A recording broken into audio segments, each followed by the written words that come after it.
Salut, salut! Et oui, Rebecca, toujours là pour le défi lecture de la Bible de l'aurore au crépuscule. On lit la Bible de la Genèse à l'Apocalypse ensemble, 10 minutes chaque jour. Donc, rejoins-nous.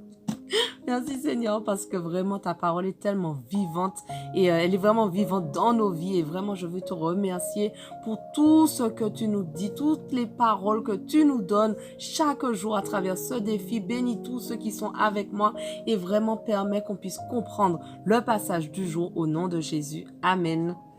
Allez, on continue. 1 Roi 11, verset 7. À cette époque, Salomon bâtit sur la colline à l'est de Jérusalem un haut lieu pour Kémosh, l'idole abominable de Moab, et pour Milcom, l'idole abominable des Ammonites. Il fit de même pour toutes ces femmes étrangères, pour qu'elles puissent offrir des parfums et des sacrifices à leur Dieu. L'Éternel, qui était apparu 2 fois à Salomon, s'irrita contre lui parce que son cœur s'était détaché de l'Éternel.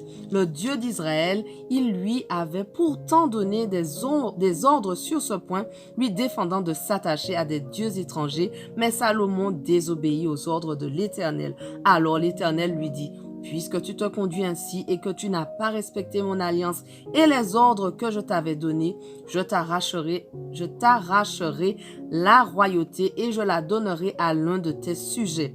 Toutefois, à cause de ton père David, je n'accomplirai pas cette menace de ton vivant, mais j'arracherai le royaume à ton fils. Encore, je ne lui enlèverai pas tout le royaume, je lui laisserai une tribu à cause de mon serviteur David et à cause de Jérusalem, la ville que j'ai choisie. L'Éternel suscita un adversaire à Salomon, Hadad l'Édomite, un descendant de la famille royale d'Édom.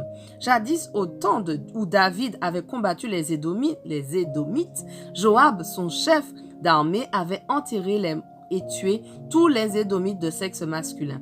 Il était resté pendant 6 mois avec toute l'armée d'Israël en Édom, jusqu'à ce qu'il eût exterminé tous les Édomites de sexe masculin. Hadad, qui à l'époque était un jeune garçon, avait cependant réussi à s'enfuir en Égypte avec quelques Édomites. Serviteurs de son père, ils quittèrent la région de Madian et traversèrent le désert de Paran. Ils entraînèrent avec eux quelques hommes de Paran, puis se rendirent en Égypte chez le Pharaon, roi d'Égypte. Celui-ci fournit à Hadad une maison, lui donna de quoi vivre et lui fit présent d'une terre. Hadad gagna la faveur du Pharaon au point que celui-ci lui accorda pour femme sa belle-sœur, c'est-à-dire la sœur de la reine Taphénès. Elle lui donna un fils qu'il appela Génubat. La reine Taphénès l'éleva dans le palais du Pharaon avec les fils du roi. En Égypte, Hadad apprit que David était et que Joab, son général, était également mort. Il demanda au Pharaon l'autorisation de retourner dans son pays. Le Pharaon lui dit: « Pourquoi veux-tu rentrer chez toi? Que te manque-t-il auprès de moi? » Rien, lui répondit Hadad, mais laisse-moi quand même partir. Dieu suscita un autre adversaire à Salomon, Raison, fils d'Eliada, qui s'était enfui de chez son maître, Hadadézer, roi de Tsoba. Rezon avait rassemblé des partisans autour de lui et était devenu leur chef de bande au temps où David avait massacré les troupes de son maître. Rezon et ses hommes marchèrent sur Damas, s'y installèrent et prirent le pouvoir. Rezon fut l'adversaire d'Israël durant tout le règne de Salomon, pendant que Hadad s'acharnait contre Israël. Rezon, devenu roi de Syrie, eut aussi de la haine à l'égard d'Israël. Jéroboam, fils de Nébat, un Éphratien de Tséréda, fils d'une veuve nommée Tséroua, avait été au service de Salomon, se révolta contre le roi dans les circonstances suivantes. À l'époque où Salomon faisait aménager les abords du palais pour des cultures en terrasse et réparer une brèche dans le rempart de la cité de David, son père, ce Jéroboam était un jeune homme énergique et capable. Salomon avait remarqué comment il exécutait son travail et lui avait confié la surveillance de toutes les corvées exécutées par les hommes des tribus issues de Joseph. À cette époque-là, Jéroboam sortit un jour de Jérusalem et fut abordé en chemin par le prophète Aïa de Silo, vêtu d'un manteau neuf.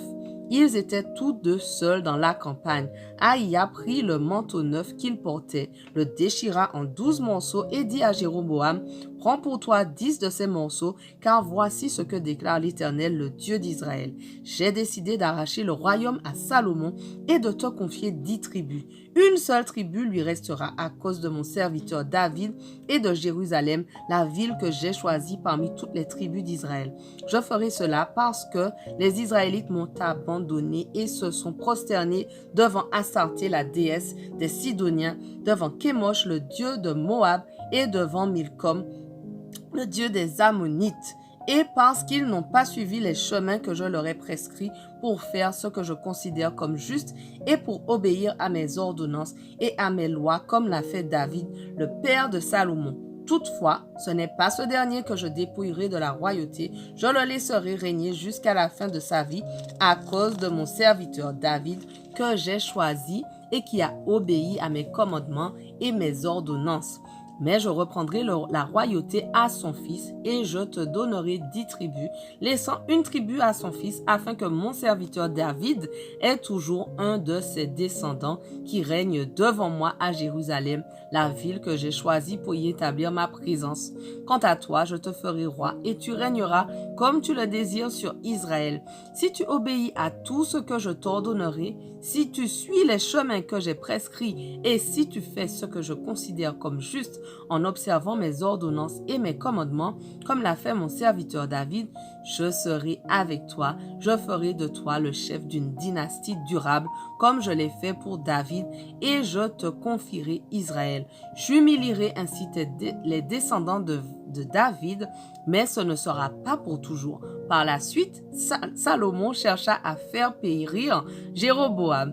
Alors Jéroboam s'en alla et s'enfuit en Égypte pour se réfugier auprès de Shishak, roi d'Égypte, et il y resta jusqu'à la mort de Salomon. Les autres faits et gestes de Salomon, toutes ses réalisations et sa sagesse sont cités dans le livre des Annales de Salomon. La durée du règne de Salomon à Jérusalem sur tout Israël fut de 40 ans. Après cela, Salomon rejoignit ses ancêtres décédés et fut enterré dans la cité de David, son père. Son fils Roboam lui succéda sur le trône. 1 Roi 12. Roboam se rendit à Sichem où tout Israël s'était rassemblé pour le proclamer roi. Quand Jéroboam, fils de Nébat, qui se trouvait encore en Égypte où il s'était réfugié pour échapper au roi Salomon, en fut informé, il resta en Égypte. On l'envoya chercher et Jéroboam vint avec toute l'assemblée d'Israël parler à Roboam. Ils lui dirent, « Ton père nous a imposé un joug très pesant. Nous te serons soumis à condition que tu allèges maintenant la lourde servitude et ce joug pesant que ton père nous a imposé. » Roboam leur répondit, « Allez, laissez-moi réfléchir et revenez me trouver après-demain. » Le peuple se retira donc. Le roi Roboam consulta les responsables qui avaient conseillé son père Salomon de son vivant. Il leur demanda, « Que me conseillez-vous de répondre à ces gens ?» Les responsables lui dirent, « Si aujourd'hui tu te montres le serviteur de ce peuple, et si tu cèdes à leurs requêtes, et si tu leur réponds en termes bienveillants, ils seront pour toujours tes serviteurs. » Mais Roboam n'écouta pas le conseil que lui donnaient les responsables. Il consulta les hommes jeunes de son entourage qui avaient grandi avec lui. Il leur demanda, « Ces gens me demandent d'alléger le joug de mon père que mon père leur a imposé. Que me conseillez-vous de leur répondre ?» Les hommes jeunes qui avaient grandi avec lui répondirent, « Ces gens se plaignent en prétendant que ton père a rendu leur joug trop pesant et ils te demandent de l'alléger.